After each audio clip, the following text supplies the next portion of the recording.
here we are. It seems that finally we have news to share. Well, more than news, we have code and other things to share regarding the reconstruction of the SCLD. It took us some time, and it took you some time to give some help, as Álvaro was really under a lot of pressure and couldn't finish the, let's say, the minimum documentation we thought was needed. So we can start from there. So what have you been up to? What have you spoke with Álvaro? Where are we? What are the next steps? Well, allow me to say that actually came out a bit of stubbornness on my side, because Álvaro did have some documentation already done. So kudos to him. He pretty much had the whole thing. Nonetheless, what we had mentioned and what we were discussing is that probably people that would go into the code and that would look at it at the first time would probably benefit from a tour, from some kind of guided block mechanism, some kind of diagram, and some kind of guided tour onto what each piece of the code does. So we ended up doing a bit of both. We ended up doing a bit of code documentation, and we ended up adding to the original documentation provided by Álvaro. And this is mostly Álvaro's work. I'm just the documenter here and the deliverer of the baby. Carrier of the message. In this case, this is not my baby at all. This is Álvaro's baby. Huh? Yeah, we know, but it's indeed very important, because we don't want to make meters of code, you know. So we want to make these projects, but we also know that when we release them, either we do in advance some kind of work to allow people to know where to start and all that, or else we start getting lots of messages and things, and so then we have more work to try to answer it. So assuming I'm a new guy in this area, I just heard about the SCLD. I want to try it out. Where do I go? What should I read first? What do I need to do? So you probably are not some jack in the corner. So you probably already know a bit about Timex, and you probably already know a bit about the SCLD itself, right? Yes. So we are taking that's our baseline. We are assuming that people are indeed interested. They know what the SCLD is, and they know that there was a mechanism that would support pretty much the heartbeat of a Timex computer, both in the US models and in the Portuguese models. And you are interested probably because either your own computer's SCLD is failing or has failed, or you procured one which did not have the SCLD because it was broken already, or you're interested in producing your own SCLD substitute chips, because once again, we are making this as a donation to the community, as a mechanism to enlarge the overall understanding of these elements. And so we are not making this as some kind of money-driven endeavor in which we are the eager guys trying to make money out of this. Not at all. Álvaro has done an amazing piece of work in rebuilding pretty much from the bottom upwards, from bottom top, and the SCLD. So that's what we're releasing. So if you are one of these guys, so if you are one of these interested parties and you want to explore and try to rebuild your own SCLD or create a commercial offering on top of it, as long as you give us credit, that's the only thing we aim for, which is that you do not forget that this is Álvaro's work and this is provided by the Lode ZX Museum, right?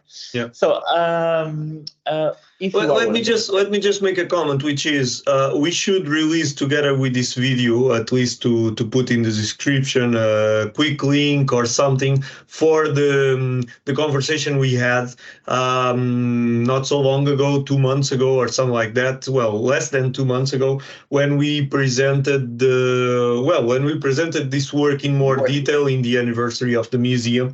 And so we are assuming that people heard already about what was done, how it was done, and now it's a matter of delivering the deliverable, the output of this for everyone in the community. But please go ahead. Sure, that was my quick intro, so that we are on the same page regarding what we are releasing right now. So if you are one of these guys or girls and you are interested in pretty much accessing what we are releasing right now, well, the Lode ZX Museum has a GitHub account, and we are pretty much releasing the whole thing as source code models for both the ship logic and inclusively the development board in which we explored the whole concept and which we explored the signals in which the whole thing was developed by Álvaro originally, right? So pretty much I will outline the steps first, and then I will showcase the whole thing, and I will give you a tiny bit of a tour of the code base. Okay, so that's some pointers to know where to. Yeah, just just set of pointers. So what you should be doing is you get to the LoadZX GitHub page, and either downloading or forking internally for your own purposes the archive we have there. And from that point onwards, you get the whole checkout of the repository, and in that checkout you have a document, which is the small manual that we are providing, that will give you a bit of an intro of our motivations and the basic tour of the code, and some exploration on how to further develop what's in there. And from that point, you take the source, you build your own toolkit depending on whether you're doing this on Windows or on Linux or on Mac or whatever. And from that point onwards, you start exploring and you start playing around with what's there. If you want to do what we did, which was to build a development system that allows you to tinker and explore, you also have the Gerber files for the actual the boards that Álvaro used. So you can print those out and you can get them built and delivered to your door by any kind of internet provider. And we are not sponsored by any of those. Otherwise, I would be putting them out. Nonetheless, we are giving you pretty much both our documentation set plus our development kit plus the source code itself. So let's go step by step, and let's go into whatever we should be delving into, right? So let me do some screen sharing around here so that we are on the same page about what we're aiming at. I hope you're seeing this, João. Yeah. And if you go to GitHub, you have this github.com/loadzx URL. And that's our main repository for the museum work. And our first museum contribution for the internet is precisely this project called Timex SCLD, right? That's the one I have on my screen right now. And which is, if we want to be correct, it's explained below, for the TC2048 and TC2068.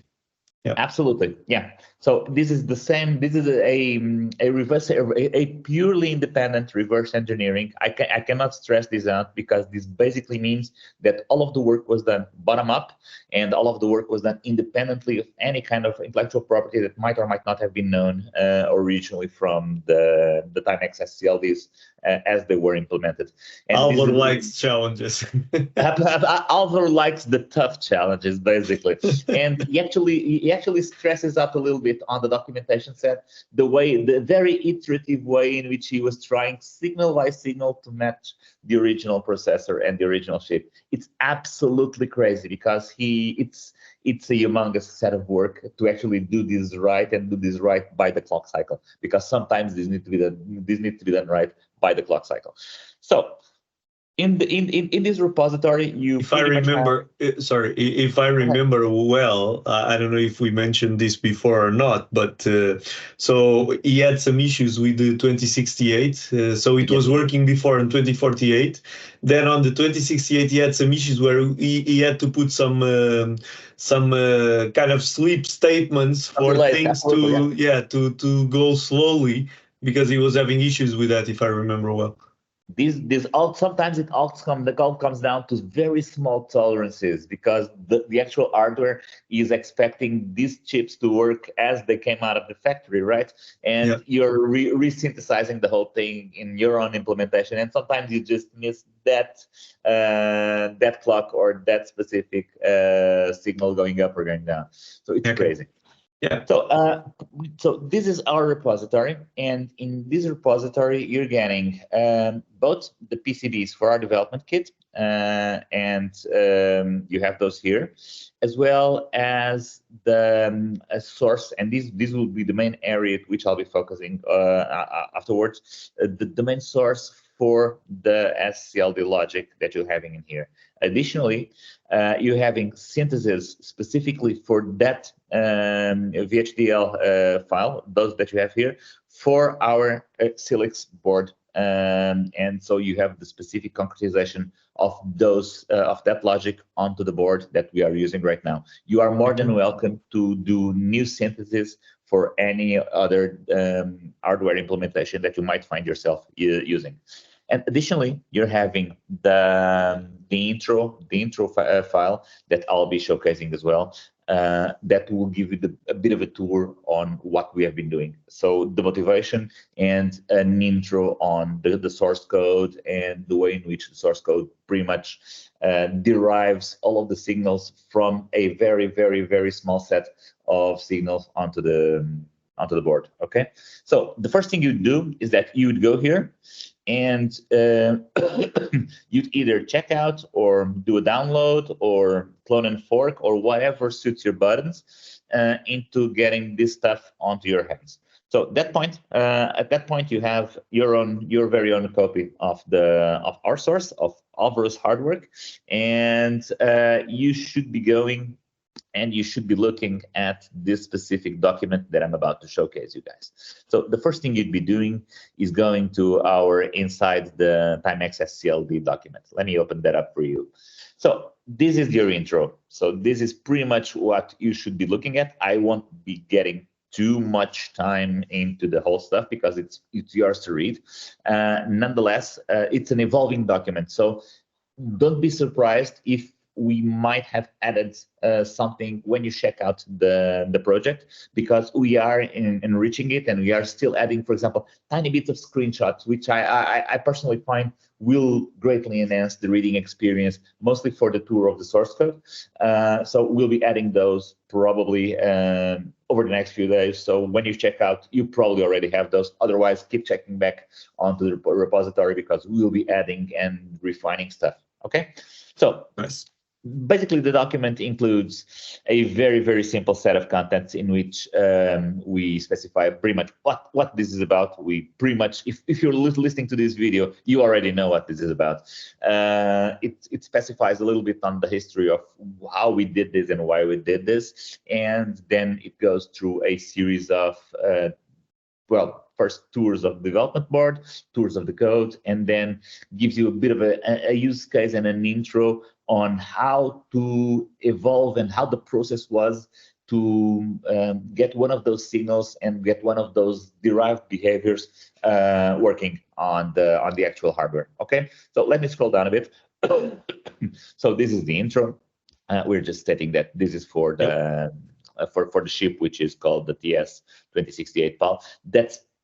Although this is for the TS2068 PAL, it's the name that comes in the chip. It's misleading. It's the name that's on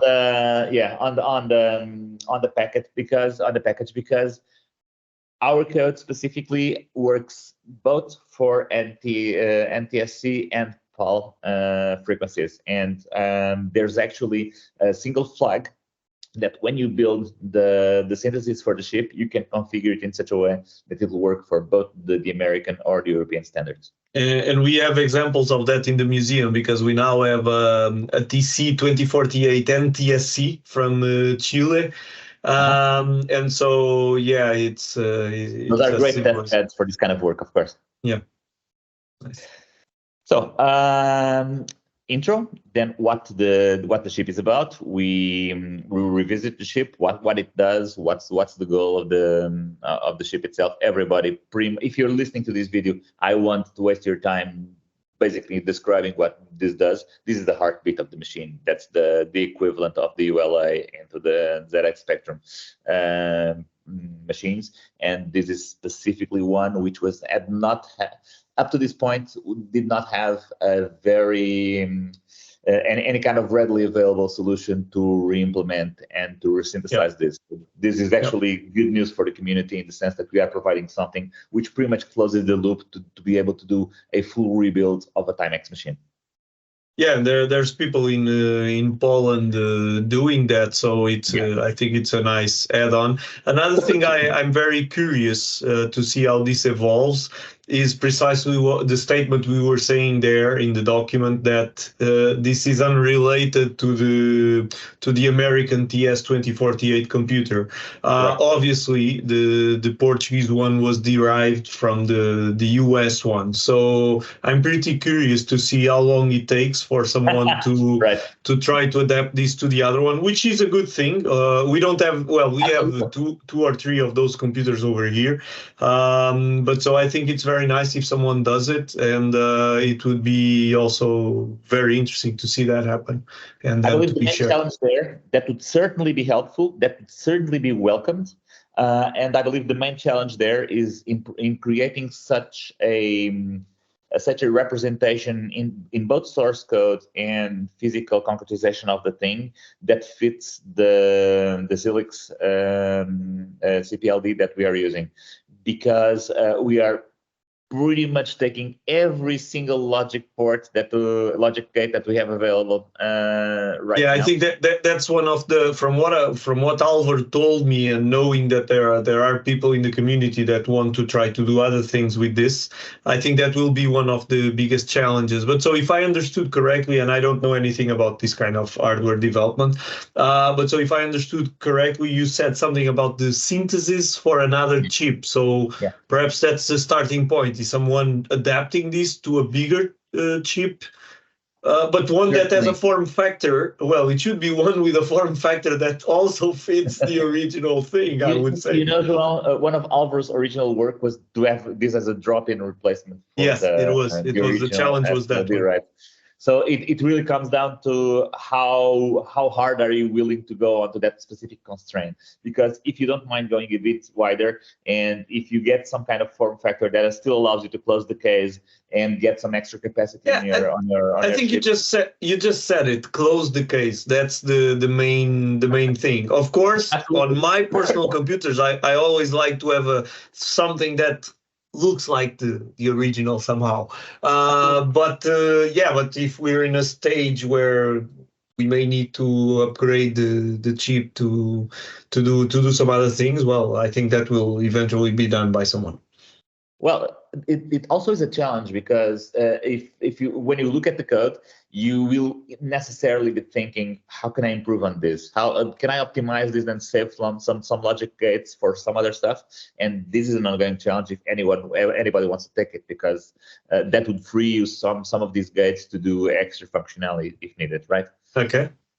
Let's see. Let's go. So this is pretty much a problem statement. So this is no longer manufactured. That's the main concern. So we wanted to provide an off-the-shelf mechanism with common chips to be able to resynthesize this. And the way to do this was to reverse engineer it. So to go function by function, signal by signal, and to get back onto what was our interpretation of the projected functionality onto the new implementation. And Álvaro did this signal by signal for pretty much all of the functionality for the SCLD. He did not do it out of the blue, so he did it basically using a reference, which is the very, very, very common ULA from the Spectrum book. The ULA, I was hoping to get to this page. The ZX Spectrum ULA book, and he used this as a starting guide. Nonetheless, there are technical specificities for Timex machines, as you well know, and new screen modes, and different ways in which to address memory contention, which is basically the way in which the SCLD takes more or less time, or allows the CPU to take more or less time to access a specific zone of memory, a specific bank, to get data from there. And there are specific constraints which are different from the ZX Spectrum machines to the Timex machines. So this was not out of the blue. So we basically Álvaro started from the overall idea and implementation from the original ZX Spectrum, and then added on top of the Chris Smith book on the implementation, a clean slate implementation for the Timex machines. Okay, so we go into a little bit about how this maps onto the computer and how this maps onto the SCLD chip, and a bit of a logic diagram of what's expected of the SCLD chip. and from there what we did. So basically we ended up creating a test bench and a test machine. This is the reverse engineering board that was developed by Álvaro to basically allow you to have the original TS2068, the SCLD, and then to use all of these signals to both interface with the machines and with the PC or with any kind of computing mechanism. We use Arduino for that, and to actually get the signals and save the signals from there in order to reinterpret those and open those into a signal processing software suite in such a way that this would allow you to reinterpret and to look at what was happening and to look at what the chip was generating and try to replicate that. Okay, so this is a bit of history. We go on to what the board does. So this is more for people that want to pretty much build your own development board. We provide the Gerber files for this. And how it's used specifically for the implementation. So we go through that, and then we get into the code. So this gives you a little bit of tour of what the code is about, and I will be doing you a tiny bit of intro for this specific part of the document, and then I'll jump into the code after we finish this document. Okay. So basically, what we're stating is that, well, when you check out, you get all of these directories here as the ones I mentioned, but the most important stuff is on this RTL directory here, in which you have the specific logic which was implemented for the SCLD. Okay, and this basically is on a main file, which is the scld.vhd file, and then a set of auxiliary files. Most important ones are obviously the main file, the contention file, which provides the result of many trial and error attempts by Álvaro to infer the logic to which memory and port contention is done on Timex machines. Some of it was known, some of it we thought we knew, but then the real implementation does not behave exactly as expected.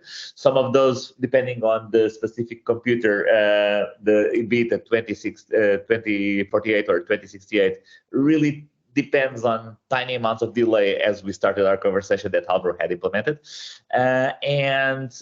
Finally, we have a two more, this timing.vhd, which basically is responsible for counting stuff. We heavily depend on horizontal and vertical counters for both signal generation and a lot of derived timing signals. And then there's some common registries in which registers in which we store information which is used throughout the implementation. So we go through this, and the documentation gives you then a little bit of intro for each of these files and some of the main elements that you can see on each of these files so that you can guide yourself. This is the stuff that we are adding some screenshots here and there to make it more clear. The registers, namely the way in which we represent those counters, the clock signal, the specific ports that are specific to Timex machines and that are relevant for the SCLD implementation. The timings file, in which, for example, we have this variable, which is this process 5060 signal, in which this regulates whether we are counting PAL or NTSC limits, for example, and thus generating the American or European video standard, and so on. So for all of these files, we pretty much give you a bit of a tour for what's in there. And from that point onward, if you look into this chapter, and if you look at the source code itself, you'll be basically pre-guided onto the way in which the main entry points in which to explore the code. Finally, Álvaro goes into a bit more depth example on the way in which all of this information was generated. So he provides us a tour for a given set of test cases, because all of this was test driven. So he wanted to provide a proof that the system would behave like that functional aspect. So he would write a test case for that specific functionality, and then would trigger and would iterate and modulate onto the specific signals in such a way that in the end they would replicate that specific functionality there. So then he would go to the next next test case, and so on and so on, stimuli by stimuli by stimuli, and set of variables by each set of variables. It was, well, it's a long-running job, so there were many months of work related to this, but also it's a demanding job because you need to go through all of the combinations of potential signals to actually get the desired result, right? Yeah. In this specific case, he then, and this is for the more technically inclined of you regarding how was this implemented, and mostly how, for example, for how memory CPU contention is done. And so he gives us a little bit of tour, so I won't delve too much into this, but how to understand how CPU contention occurs. And then, so this is pretty much how we access each of these elements into the machine's component. And contention might occur when you share data from each of these data paths. They're kind of different subsets of the bus within the machine, and you don't want to mix them. You want them specifically isolated into different phases of the fetch cycles and of the execution. So that's why contention occurs, right? So in the end, the way in which these are explored and all of these data paths are separated and explored, that's the driving force behind contention. So how to do this? And so a bit of a tour on this specific shared resource. I believe it's video RAM in this case. And how was specifically this examined by Álvaro to trigger and to get to the code? So the test case was implemented, and you have the test case implemented here in C. This is a test case, so wait for the falling edge of this specific pin, then wait for the rising edge of that specific pin, and so on. You can delve into this afterwards. And then we go on to signal analysis. So we know from the datasheet that this is what we're expecting. So we get onto GTK Wave and try to, all of these are that specific rising edge, that specific falling edge over there, and so on. And this is what Álvaro did for every single signal. And you start getting these signal sheets, but they get very complex with plenty of signals in the final result. So you have plenty of these, and Álvaro just had one here, and basically inferred that specifically for this contention, then the clock line is held high, and then you need the read cycle here, and all of this goes into each of these small elements onto the timeline, and this was implemented. This is implemented on that SCLD timing.vhl file. So let me stop this and go onto the files, okay? But this is just for you to get an idea of the kind of work that was done each of those signals one by one. So let me. So if you usually see me basically paying Álvaro lip service for his work, it's more than deserved. Yeah, I noticed that when you started helping with these kind of things, and I noticed you were really impressed with what he had done, and several times you told me that, and well, now I start understanding a little bit more why. Yeah. So to get you an idea of what we have here, so going on to that specific, this is Visual Studio Code. You can use whatever IDE you need. I personally use Visual Studio Code, so works perfectly. I'm sorry.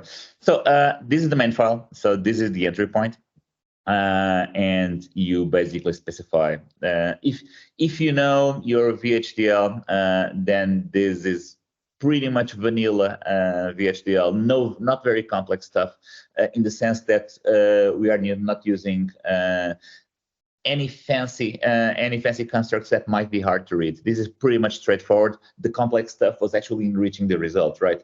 Yeah. So all of the specific ports and all of the specific lines for the SCLD, and the listing for the signals that we have implemented here. Let me just, out of curiosity, give you a series of curiosities out of here. So let me just, for example, these are the registers. These registers are the same ones that are mapped onto the SCLD reg file. Mm-hmm. Well, obviously, every part of the code that you'll be seeing here is reactive to some kind of signal, and reactive to some kind of external signal that reaches the SCLD. In our specific code, we are basing most of the implementation on the clock input and on a series of counters, the horizontal and vertical counters that are then used to generate both the visual signal and the derived clock, the clock that goes onto the CPU, and the choices in which we actually provide contention for doing CPU or doing memory access or whatever. So you'll see plenty of these counter inputs onto our processes, because that's how we derive most of the logic in here. And this is all explained on that specific document that I mentioned there. And basically, it all comes down to whether you do PAL or NTSC. It all comes down to this small variable here, for example, and you basically what you're modulating is whether we count to the maximum scan lines for PAL or the maximum PAL or the other one. Yeah, absolutely. Yeah, so that gets reflected in a series of tiny bit of logic here for the pre-string. I have a curiosity about this PAL and TSC thing, because, well, if you're a ZX Spectrum collector, you know that finding a ZX Spectrum NTSC is kind of almost impossible. It's not impossible. We have one in the museum. He came from Peru. I know 2 or 3 other individuals that have others, but they are very uncommon. They have a specific ULA, a specific crystal, some other changes. So when I realized that Timex had NTSC machines, and I'm talking Timex Portugal, I was very excited with it. And I remember going to the group of Timex engineering team and mentioning something like, oh, we're chasing this computer in Latin America. It's very exciting, NTSC. And Antonio Nóbrega came back to me and basically said, it's just choosing one pin on the SCLD. There's nothing fancy there. And I was like, come on, how is this possible? From my understanding of many of the Timex artifacts that we have been handling at the museum, they were really resource constrained as a team. So this means that they had to be very, very inventive on getting the most output with the minimal number of folks and the minimal effort and the minimal effort in engineering. So some of that stuff comes down to that, which is, let's try to do this in such a clever way that we don't have to pay for it afterwards. And they were very not inventive.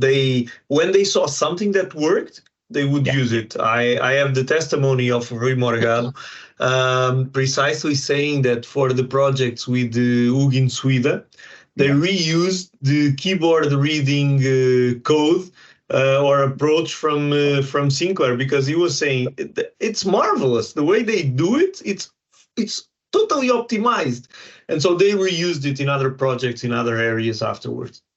You know, I actually this completely out of script for our session, but I was actually looking at some of the projects we had in the museum regarding all of these relays for the outdoor science, and that he was involved as well. And I was looking at actually I found this small book in Portuguese on the bookshelf. And I was looking at it showcases a series of hardware projects on the ZX81, and one of those is very, very, very in line with what they did, the relays and so on. So they had this culture, and it worked perfectly. Nice. Okay, so pretty much this is the whole thing. So what you need to do is let me go back to the code, if you don't mind. So let me share here. So you need to mess around with mostly these 4 files here. Then you need to eventually pick up, you have this specific make file for our development system. And our development system, specifically this Xilinx project, this basically takes all of this, the code in there, and you generate and you synthesize this for that specific chip. So you get all of the port mapping, for all of those pins for that specific board, and you build it, and you pretty much get the binary that you can dump onto the chip. And from that point onward, you're on to testing and you're on to experimenting yourself onto this specific code that Álvaro did. Main concerns right now, for bug fixing, that's nice. If you want to add new functionality, we're pretty much at the limits of our existing Silix CPLD. So we are advising you guys to obviously explore, try to reuse as much as possible our development board, try to reuse much as, we are adding one specific board, I believe a couple of weeks or a few weeks afterwards, which is the specific drop-in replacement, which we are not having. We are not putting onto this repository right now, but it's rather easy because it's a pin by pin mapping for the SCLD. And our main concern right now is this is the work we've done and the work Álvaro did to replicate the functionality for the SCLD. If we want to enhance it in such a way, we are at the limit of the silicon that we are using right now. We more than welcome initiatives to, well, resynthesize this in new hardware or try to optimize our code. Optimizing our code would be good as well. Nonetheless, you're more than willing to tinker, to try it out, to give us feedback, to see whether we missed something. And if we missed something that you might feel that would be interesting to add there, discuss it. Let's drop us an email or something, and let's put a pull request on GitHub, something like that, and we'll look at it. Yeah, that would be very important also because it's our, let's say, the first hardware project we are releasing. So it's also, even it's, as you said, it's the first project in our GitHub. So it's also an experiment to us and to fine tune all these processes. So we want to do more, of course. This takes time, depends on the availability of the team. If anyone wants to get involved in a way that can help the main work, feel free to contact us somehow. You'd be more than welcome. Yeah, more than welcome. Hugo, thank you for the effort of making this last mile and causing this release of this project. I know we spoke about it several times. It took us a lot of time for many different reasons. We're now we have it available, so we're starting 2024 in the best possible way.